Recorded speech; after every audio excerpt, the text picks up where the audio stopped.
우리가 같이 기도했던 내용 중에 제가 요즘 계속해서 관심을 갖고 있는 주제는 세상 속 그리스도인의 삶이라는 주제입니다. 오늘 이 말씀의 제목을 가지고 함께 말씀을 나누려고 합니다.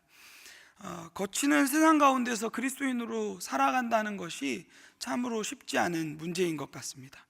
그것을 너무도 잘 알았던지 바울은 이 빌립보서를 통하여서 계속해서 기뻐하라라는 이야기들도 하면서 동시에 우리가 어떻게 살아가야 될지에 대한 내용들을 거듭 이야기해 주고 있습니다. 빌립보서 2장 15절에 보면요, 이렇게 얘기하고 있습니다. 제가 읽어드리겠습니다.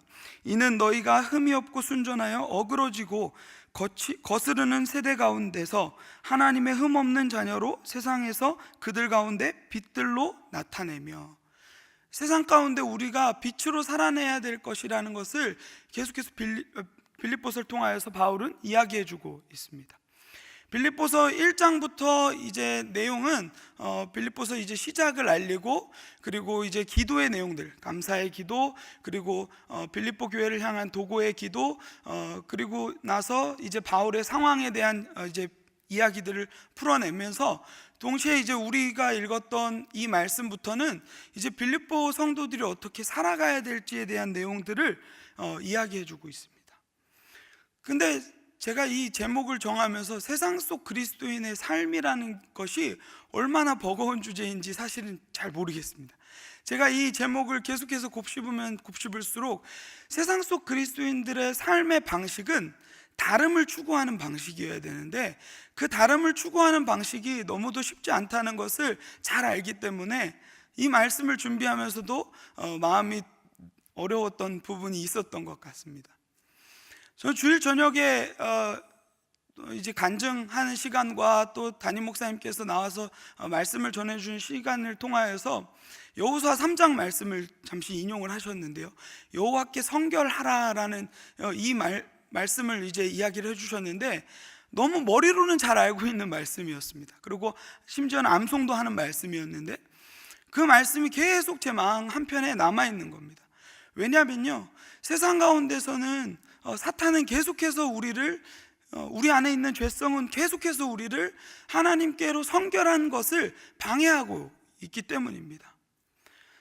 여러 가지 우상의 모양으로 가면을 쓰고 우리를 계속해서 위협하고 있고, 우리를 계속해서 빼내려고 하고 있고, 진리로부터 벗어날 수 있도록 계속해서 도와주는 역할들을 거짓 세력들이 하고 있기 때문입니다. 사실 이 말씀을 준비하면서 그 마음의 부담이 너무도 컸었습니다. 수많은 우상들이 가면을 쓰고 오늘도 우리를 계속해서 유혹하고 있습니다. 이것을 좀 누려보라고, 이 기쁨을 너가 좀 알았으면 좋겠다고 계속해서 다양한 모습으로 우리를 유혹하고 있습니다. 그런 상황 가운데서 여호와께 집중하며 주님의 말씀을 살아낸다는 것은 우리에게 너무도 쉽지 않은 문제입니다. 그걸 너무 잘도 알았던 것 같아요, 바울은. 그래서 빌립보 성도들에게 오늘 동일한 이야기들을 이야기해주고 있습니다. 빌립보 교회도 동일한 상황이었던 것 같습니다. 빌립보 교회 안에서 사실 복음이라는 얘기가 외쳐질 때는 어떻게 보면 좀 정치적인 그러한 단어로 해석됐을 것입니다. 복음이라는 것을 우리 그리스도인들이 들었을 때는 당연히 종교적 의미로 복음을 이해했을 것이지만, 이 당시에 이 빌립보 교회를 살아가고 있었던 일반 그리스도인들조차도 어떻게 보면 이 복음이라는 단어를 다르게 해석하고 있지 않았을까 생각해 보게 됩니다. 그것을 이해하기 위해서는 이 빌립보의 상황을 좀 아셔야 되는데요, 이 빌립보라는 지역은 로마의 식민지였습니다.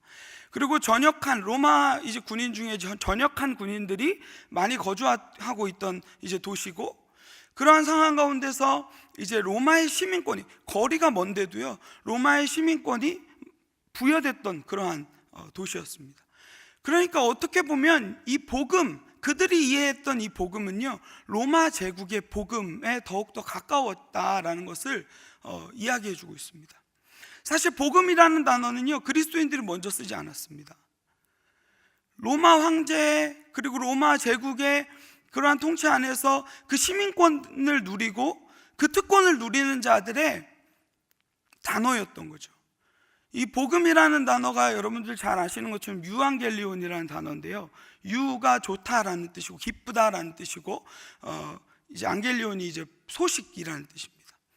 그러니까 그들에게 있어서 좋은 소식은 로마의 시민으로 살아가는 것, 로마의 시민권자로 살아가는 것, 이것이 그들의 기쁨이고 그들의 삶의 내용이 아니었을까 생각해 봅니다.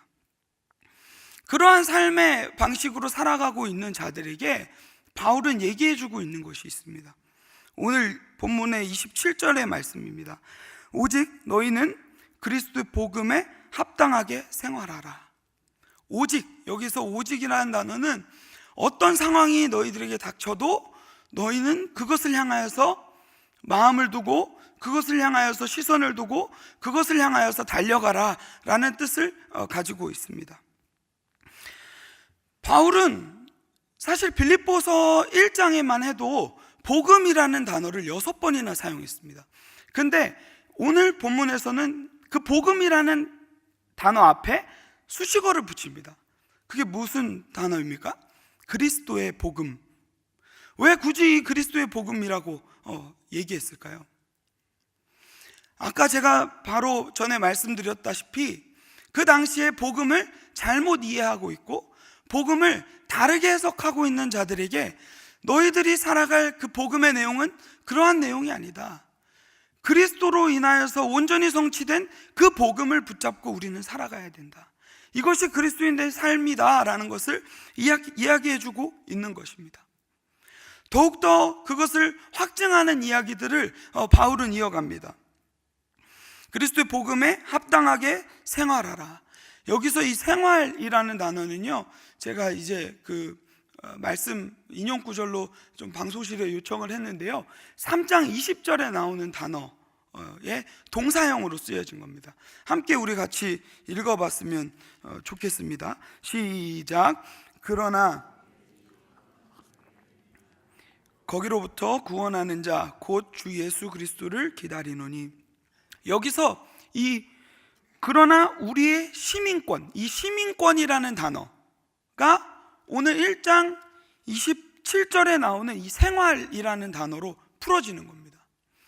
그러니까 지금 3장 20절에 나오는 이 시민권이라는 것은 명사형으로 쓰여진 거고요, 이 단어의 동사형이 오늘 1장 27절에 나오는 단어입니다.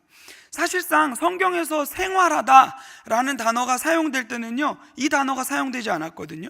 그냥 걷다라는 의미를 가진 한 단어를 사용했었습니다. 근데 오늘 이 본문에서는 그 걷다, 생활하다, 살아가다라는 의미 대신에 이 시민권의 동사형, 이 시민의식을 가지고 살아가고 시민답게 살아가라는 것, 조금 더 깊게 들어가면 정치에 참여하라 라는 단어, 조금 더 깊이 들어가면 로마의 시민권을 받은 자들이 로마 제국을 위하여서 목숨도 아낌없이 드리듯, 로마 황제를 위하여서 목숨도 아낌없이 드리듯 너희도 하늘의 시민권을 가진 자로서 살아가라 라는 고백을 지금 하고 있는 것입니다.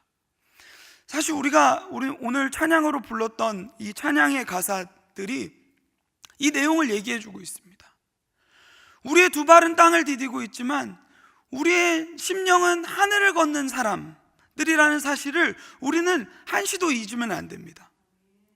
세상에 있으나 세상에 절대로 속하지 않는 자들, 세상의 우상들은 우리를 계속해서 복음을 왜곡하면서 우리를 공격하고, 너가 이것을 취해야 돼, 너가 이것을 가져야 돼, 너가 이것을 가지면 이것이 너에겐 정말 기쁜 소식이야 하면서 계속해서 우리를 유혹하고 위협할지라도 그 가운데서 우리는 하늘의 시민권을 가진 자로서 그 하나님 나라의 시민답게 살아가야 된다는 것을 이야기해주고 있는 것입니다.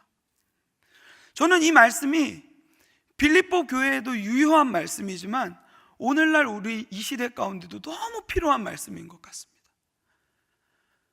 우리에게 이런 하나님 나라 시민의식이 너무 필요한 것 같습니다. 어떻게 보면 저도 목회자지만, 물론 제가 목사가 된 지 얼마 안 돼서 그런지 모르겠습니다. 아직도 이 신앙의 내공이 너무 없는 것 같아요. 삶 속에서 계속해서 무너집니다. 세상 사람들이 가지려고 하는 것에 제 눈길도 막 가 있고요, 제 마음도 가 있을 때가 너무도 많이 있습니다. 이 참 부끄러운 고백이지만 어떻게 보면 이 말씀은 저 자신에게 너무도 유효한 말씀인 것 같습니다. 오늘도 주님 앞에 성결함으로 나아가야 될 하나님의 사람, 저 자신을 계속해서 우상은 흔들 것입니다. 오늘 일상 가운데서 또 흔들 것입니다. 계속해서 네가 가지고 있는 복음은 거짓이라고 왜곡하면서 우리를 흔들 것입니다. 그 가운데서 우리가 세상에 속하지 않은 자들로 하늘의 시민권을 부여받은 자들로서 하나님 나라의 시민답게 살아가는 그러한 은혜가 우리 안에 있었으면 좋겠습니다. 이 마음을 가진 사람들의 삶의 방식은 달라야 된다고 바울은 계속해서 얘기합니다. 그래서 바울이 빌립보서에서 보여주고 있는 기쁨의 내용, 고난의 내용, 이 여러 가지 내용들은 이 말씀 한 구절로 해석될 수 있는 그런 말씀입니다. 어떻게 보면 제가 이 말씀을 연구하면 연구할수록 저는 오늘 이 본문 말씀이 빌립보서의 주제가 아닌가 생각해 보게 됩니다. 우리의 기쁨의 내용은 우리가 하늘의 시민권자들이기 때문에, 우리의 우리가 고난 가운데서도 기뻐할 수 있는 이유는 우리가 하나님 나라에 부름받은 군사이고 또 백성이기 때문에, 오늘 이 기쁨이 우리 안에서 함께 공유되었으면 좋겠고, 이 기쁨을 통하여서 또 우리 일상 가운데서 승리하는 은혜가 계속해서 있었으면 좋겠습니다. 그래서 우리가 좀 다름을 살아낼 수 있으면 좋을 것 같아요.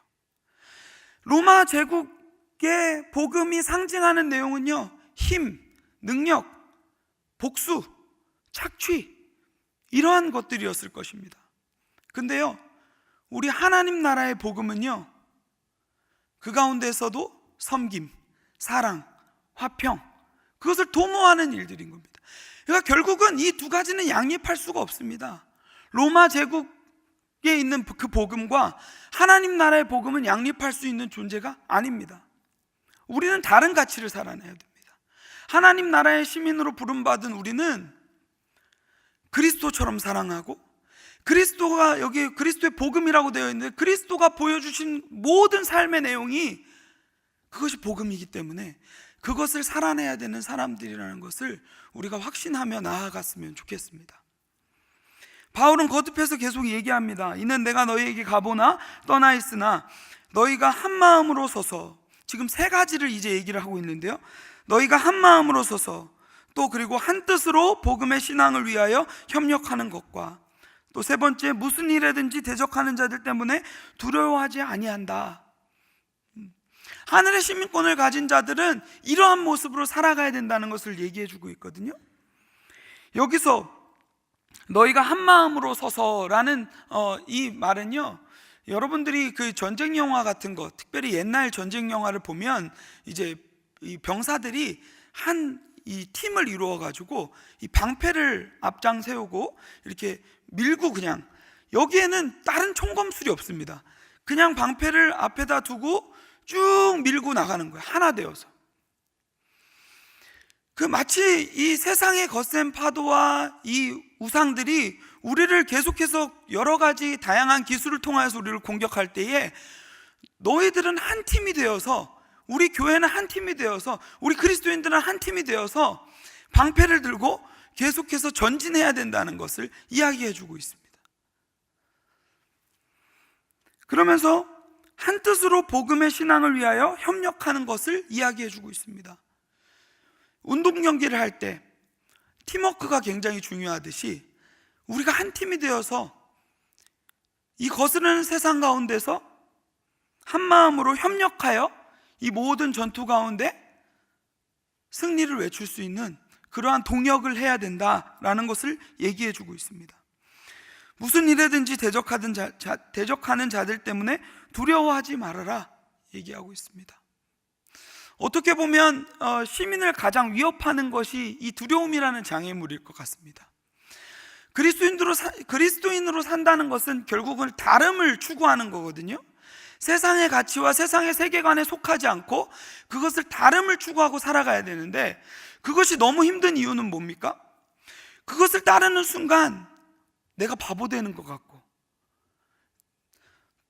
환난이나 핍박이나 이게 적극적인 그런 공격은 없을지라도 여러 가지 고난의 문제들이 우리 앞에 산지되었기 때문입니다.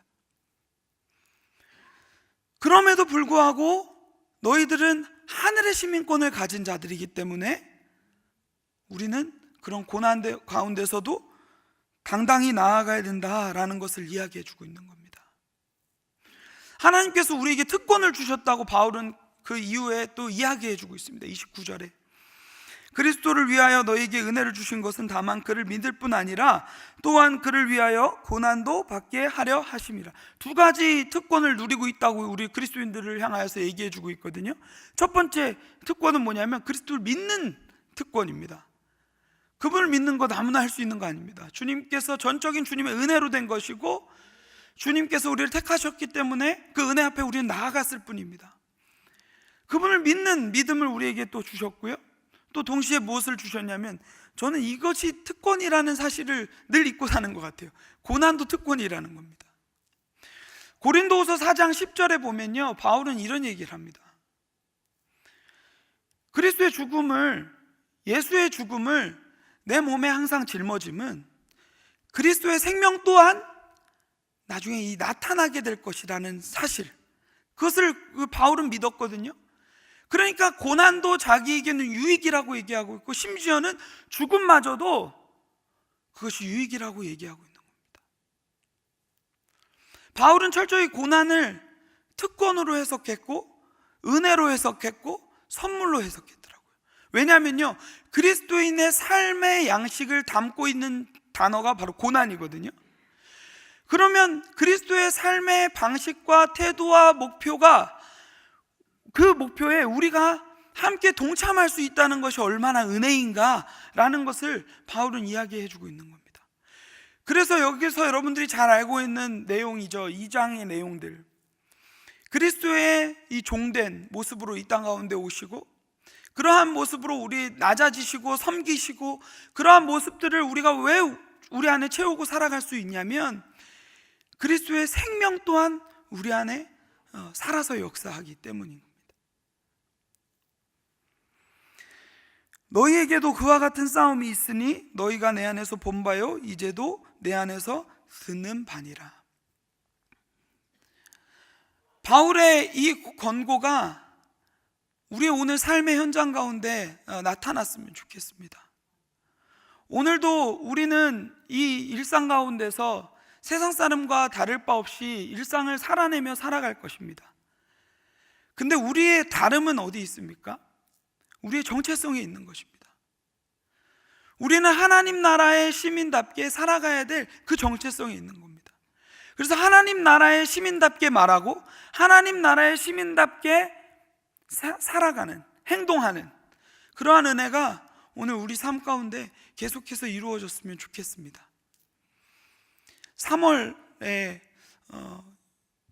저는 3.1절 이제 이 역사적인 이 움직임들을 보면서 많은 것들을 깨달았습니다.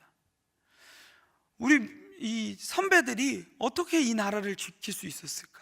사실 이 나라를 보면 굉장히 그 당시에 초라해 보였을 것이고, 맨날 억압 가운데 있었고 식민지로 지배를 당하면서 살아가고 있었을 때에 타협하면 자기에게 자기가 누릴 수 있는 여러 가지 영광이 있었을 것입니다. 근데 이 신앙의 선배들, 우리 선배들을 보니까 타협하지 않는 거예요. 지금 이 3월에 계속해서 그러한 이제 독립운동이라든지 이러한 영화나 여러 가지 영상 자료를 보면서 놀랬던 것은 순구하게 그 걸음을 걸어가는 이 선배들이 너무 멋있더라고요. 과연 저분들은 어떻게 저렇게 할 수 있었을까 생각해 볼 때 되게 단순했더라고요. 그 나라를 사랑하고 그 나라의 시민인 자신의 그 정체성이 명확하게 정립되었기 때문에 이 나라를 지켜야 되겠다는 마음과, 때로는 죽음을 각오하면서도 그 걸음을 걸어갈 수 있었던 그런 태도가 있었더라고요. 저는 이 운동, 독립운동을 통하여서 저 자신의 이제 목회의 여정 가운데 이런 은혜가 제 삶 가운데 남았으면 좋겠다. 하나님 나라를 위하여서 나도 저렇게 숭고한 걸음을 걸어가고, 때로는 죽음과 고난의 길이 확정되어 있을지라도 하늘의 시민답게 걸어갈 수 있는 그러한 은혜가 우리 가운데 있었으면 좋겠다, 내 안에 있었으면 좋겠다 라는 것을 제 마음 가운데 정립하게 되었습니다. 여러분들이 잘 아는 마태복음 5장에 보면 산상수훈의 가르침에 팔복이 등장하지 않습니까? 거기서는 하나님의 나라를 받는 자들의 이야기의 대부분에 보면 하나님의 나라를 받는 자들의 삶에는요, 성공이라는 단어가 없습니다. 심령이 가난한 자, 천국이 그들의 것이라고. 세상에는요, 심령이 가난한 자들은요, 그러한 영광을 받을 수 없을 거라고 생각합니다. 근데 그리스도의 복음은요, 심령이 가난한 자가 하나님의 나라를 얻게 될 것입니다. 애통하는 자들은 위로를 받게 될 것이고요, 온유한 자들은 세상에서 이용당하고 버림당하는 것이 세상의 이치죠. 근데 하나님 나라의 원리에서는요, 온유한 자는 땅을 기업으로 받는답니다. 세상에서는 온유하면, 이런 표현이 좀 죄송하지만 호구라는 표현을 사용합니다. 온유하면 저 바보야 저거, 그러면서 이용당하고 어떻게 보면 그러한 부분들이 고난의 문제가 될 수 있습니다. 그럼에도 불구하고 이 말씀이 진리로 확신하며 나아가는 우리에게는 그것이 하나님의 나라를 얻게 되는 은혜이고, 내 안에 있는 고난의 문제들이 하나님의 영광을 나타내는 도구라는 사실을 늘 기억하며 승리하는 우리 귀한 성도님들 되었으면 좋겠습니다. 우리 같이 함께 기도했으면 좋겠습니다. 들은 말씀 생각하면서 기도했으면 좋겠는데요, 하나님, 오늘도 이 한 문장을 살아내기 힘든 우리 자신을 돌아보게 됩니다. 하나님, 그리스도의 복음에 합당하게 시민답게 생활하는 그러한 우리가 될 수 있도록 인도하여 주시옵소서. 하나님 나라를 향한 전투가 오늘도 우리 이 문 밖에서 계속해서 이루어질 터인데, 하나님, 그 가운데서 이미 승리하신 주님과 함께 승리하는 그러한 인생들 될 수 있도록 주님 붙잡아 주시옵소서. 또 더불어 여러분들이 가지고 온 기도 제목들을 가지고 함께 기도하고 자유롭게 돌아가시도록 하겠습니다. 같이 기도하겠습니다. 살아계신 하나님, 감사합니다. 하나님, 오늘도 귀한 말씀 베풀어 주셔서 감사합니다. 하나님, 세상은 계속해서 성공을 부추기고, 세상은 계속해서 다른 것들을 추구하라고 우리를 부추기지만